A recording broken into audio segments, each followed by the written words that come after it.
છોટાઉદેપુરના નસવાડીની તલાવ પ્રાથમિક શાળા શિક્ષણ વિભાગે બંધ કરી દેતા આદિવાસી સમાજમાં આક્રોશ જોવા મળ્યો।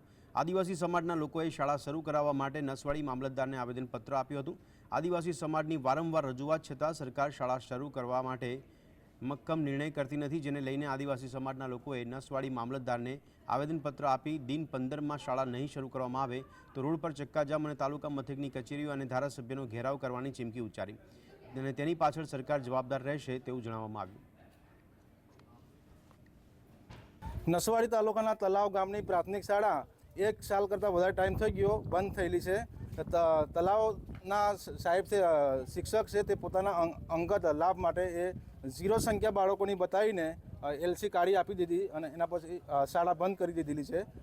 એના માટે શાળા ફરીથી શરૂ થાય એના માટે આજે ગામના લોકો, સમાજના લોકો, આદિવાસી લોકો અહીંયા આવેદનપત્ર આજે આપવા આવેલા છે।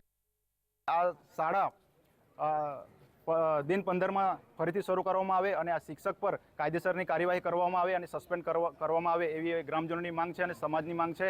આવનારા સમયમાં જો 15 દિવસની અંદર આ શાળા શરૂ કરવામાં નહીં આવશે તો આવનારા સમયમાં સમાજની સાથે રાખીને હજારોની સંખ્યામાં રોડ રસ્તા પર ઉતરી આવીશું અને ઉગ્ર ગાંધી સિંધિયા માર્ગે આંદોલન પણ કરીશું। એટલે અમારે જે તે જવાબદાર પ્રશાસન હશે એમને વિનંતી છે કે આ શાળા સત્વરે પાછી શરૂ કરવા।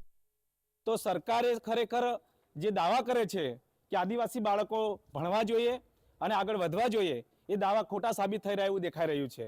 સરકારને, પ્રશાસન અને એના રાજકીય નેતાઓને પણ આ વસ્તુને ધ્યાન આપવું જોઈએ કે ખરેખર આટલું બધું સરકારે ગ્રાન્ટ ફાળવે છે, આટલી બધી ગ્રાન્ટો આપે છે સરકાર, તો એ છતાં અમારે અહીંયા આદિવાસી વિસ્તારની અંદર કેમ બાળકો શિક્ષણથી વંચિત